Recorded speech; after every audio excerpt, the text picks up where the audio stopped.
아시아 태평양 지역에서 뭐랄까 몸이 아플 때 최고 수준의 치료 어디서 받을 수 있을까요? 이게 참 자랑스럽게도 많은 경우에 정답이 바로 여기 한국입니다.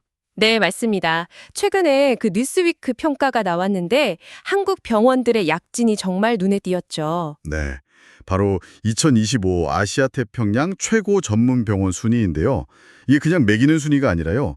아시아 태평양 10개국 8,000명이 넘는 의료 전문가들의 추천 그리고 또 객관적인 데이터를 종합한 결과라고 하니까요. 상당히 신뢰도가 높다고 봐야겠죠? 그렇죠. 동료 전문가들의 평가가 중요하게 반영됐으니까요. 네. 그래서 오늘은 이 놀라운 결과를 좀 자세히 보면서 어떤 병원들이 또 어떤 분야에서 이렇게 두각을 나타냈는지 그리고 이게 우리한테 어떤 의미가 있는지 좀 깊이 파고들어 보겠습니다. 한국 의료의 위상을 확인하는 시간이 될 것 같아요. 네, 정말 주목할 만한 성과인데요. 총 9개 평가 분야가 있었는데 그중에서 무려 6개 분야에서 한국 병원이 아시아 태평양 지역 1위를 차지했습니다. 와, 9개 중에 6개요. 정말 대단한데요? 네, 구체적으로 보면 서울 아산병원이 심장, 내분비, 정형외과 이렇게 세 분야에서 1위를 기록해서 3관왕이 올랐고요.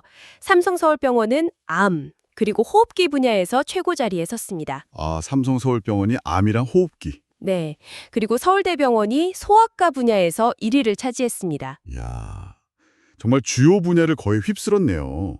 이게 그냥 순위가 높다는 걸 넘어서는 의미가 있겠죠, 아무래도? 물론입니다. 이 결과는 뭐랄까 해당 분야에서 우리 병원들의 전문성이나 그 임상 역량 있잖아요. 이걸 아시아 태평양 지역의 동료 의사들이 최고 수준으로 공인했다 이런 뜻입니다. 단순 시설 평가가 아니고요. 아, 실력 자체를 인정받았다. 그렇죠. 실제 치료 성과나 의료 수준을 높이 평가받은 거죠. 그럼 나머지 3개 분야는 어땠냐면 심장수술, 신경수술. 여기는 일본 도쿄대병원이 1위를 하긴 했습니다. 아, 일본이 강세를 보인 분야도 있군요. 네. 하지만 우리 병원들도 바로 뒤를 이었습니다. 서울 아산병원이 심장수술하고 신경 분야에서 2위였고요. 세브란스 병원이 신경수술 분야에서 2위를 기록했어요. 그러니까 상당히 높은 수준이죠. 네, 2위도 정말 대단한 성과죠. 전반적으로 한국 병원들의 수준이 아주 높다는 걸 보여주네요. 그럼 병원별로 강점을 좀 더 볼까요? 서울 아산병원은 아까 3개 분야 아시아 1위 외에도 국내 기준으로 보면 총 5개 분야에서 1위라고요. 맞습니다. 심장수술, 신경 분야까지 포함해서 국내에서는 5개 분야 1위를 기록해서 여러 분야에서 정말 강세를 보였죠. 그렇군요. 삼성서울병원은 암, 호흡기 분야 2년 연속 아시아 1위. 특히 암 분야는 작년에 세계병원 평가에서도 3위였다면서요? 네, 맞아요. 그러니까 이게 뭐랄까 세계적인 수준이라는 걸 다시 한번 보여준 거죠. 중증 질환 분야 경쟁력이 아주 확고하다고 볼 수 있습니다. 다른 병원들은 어떻습니까? 소위 빅5 병원들의 활약이 대단했다고요? 네, 정말 그랬습니다. 예를 들어 내분비 분야를 보면요. 서울 아산, 서울대, 삼성서울, 세브란스 병원이 나란히 1위부터 4위까지 쫙 차지했고요. 호흡기 분야도 삼성서울, 서울 아산, 서울대 병원이 1, 2, 3위를 했어요. 그야말로 이들 빅5 병원들이 특정 중증 질환 분야에서 얼마나 전문성을 갖추고 집중하고 있는지를 보여주는 결과죠. 그렇군요. 아, 그리고 비수도권 병원 중에서도 좋은 성과를 낸 곳이 있다면서요? 네, 그 점도 상당히 의미가 있습니다. 화순 전남대병원이 암 분야에서 그리고 전남대병원이 소아과 분야에서 순위에 올랐거든요. 지역 거점 병원들의 약진도 눈에 띄는 부분이었습니다. 정말 고무적이네요. 그럼 이런 뛰어난 성과, 도대체 어떤 요인 덕분일까요?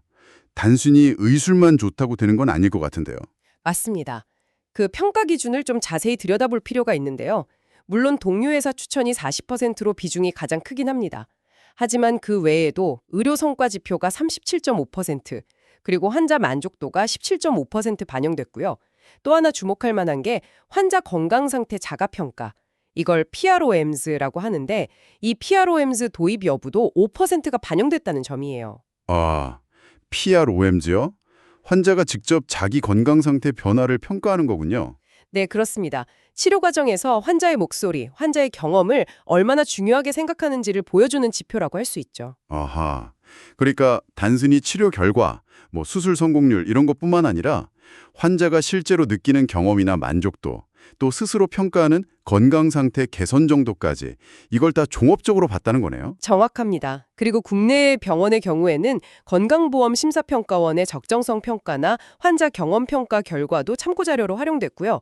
결국 우리 병원들이 임상적인 우수성은 뭐 기본이고 거기에 더해서 환자 중심적인 시스템 또 의료의 질 관리 측면에서도 높은 평가를 받았다는 걸 의미합니다. 네, 병원장님들이 인터뷰를 봐도 삼성서울병원은 중증질환 중심의 미래의학을 추진한다.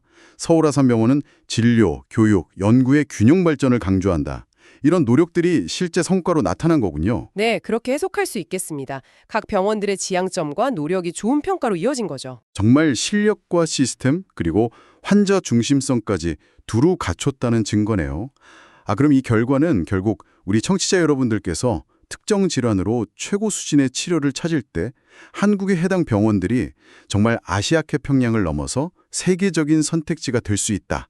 이런 중요한 정보가 되겠군요. 네, 바로 그렇습니다. 오늘 살펴본 뉴스위프 평가는 한국 의료의 뛰어난 수준을 객관적인 수치로 다시 한번 확인시켜준 셈이죠.